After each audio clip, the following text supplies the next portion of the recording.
주일 말씀 묵상입니다.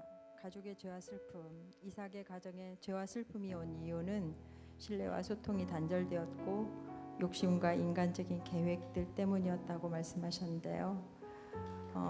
이삭은 큰 자가 어린 자를 섬기리라는 하나님의 말씀을 들었음에도 하나님의 말씀을 중심에 두지 않았기에 관례대로 장자의 축복을 하지 않고 아내 리브가 몰래 자신의 계획을 관철시키려고 했으나 하나님의 때를 기다리지 못한 이삭과 리브가의 신뢰와 소통이 단절된 가정의 죄와 슬픔을 보며 천국을 향해 가는 믿음의 여행의 가장 중요한 부분이 가족이며, 가족은 너무나 사랑하는 부분이기도 하지만 가족이기에 아프기도 하고 때론 든든한 울타리가 되기도 하지만 인생의 걸림돌이 될 수 있다는 말씀에 많이 회개하며 주일 말씀을 들었습니다. 자라온 환경이 혼자 생각하고 결정하며 살았기에 어떤 문제에 부딪히면 누구와 상의하고 문제 해결을 위해 조언 듣는 게 안 되는 나로서는 우리 가정의 크고 작은 문제들에 관해서도 혼자 결정하고 남편에게 통보하는 식으로 여지껏 살아온 것을 깨달았고 그로 인해 실수도 많았음을 회개했습니다. 최근에 아들 가정의 집에 문제가 생겼습니다.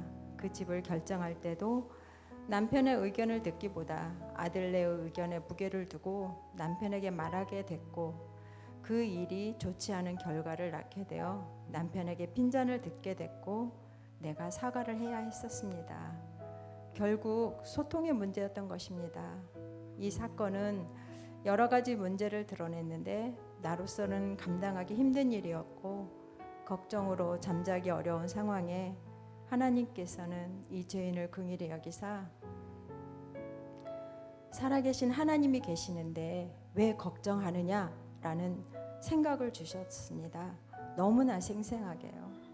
마치 이삭이 하나님의 말씀이 생각나 심이 떨었던 것처럼 세상의 관점으로 좋아 보였던 우리의 계획을 접고 아들네와 함께 문제 너머에 계시는 하나님을 바라보며 기도로 하나님께 부르짖어 기도하자고 제안했을 때 아들레위가 동참하게 되었고 하나님께서 일하심을 보게 하시는 일을 통해서 아들레위의 신앙의 현주소를 깨닫게 하시는 계기가 되었습니다.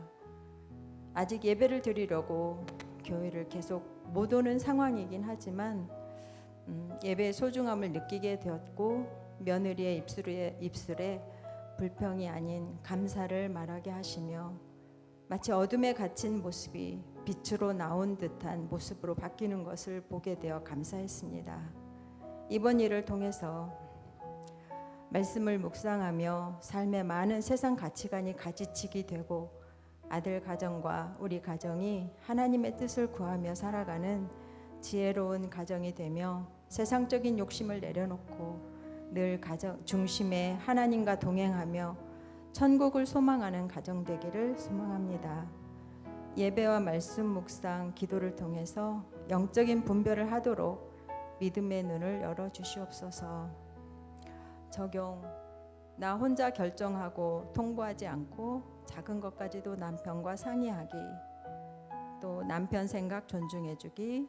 아들네가 예배를 소중히 여기고 예배 드림을 통해 그들의 신앙이 회복되기를 위해서 밤 10시로 정한 시간에 계속적으로 기도하기. 기도. 우리의 중심을 아시며 나보다 나를 더 잘 아시는 하나님 아버지, 믿음으로 살려고 해도 끊임없는 사단의 공격 앞에 나도 모르게 넘어질 때가 많습니다.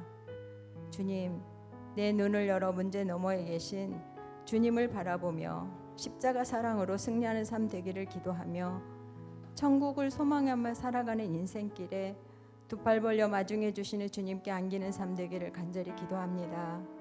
아들 레위를 불쌍히 여기사 회복시켜 주시고 하나님 앞에서 순종하며 살아가게 하옵소서. 저희 가정을 불쌍히 여기사 긍휼을 베풀어 주시옵소서. 예수님 이름으로 기도합니다. 아멘.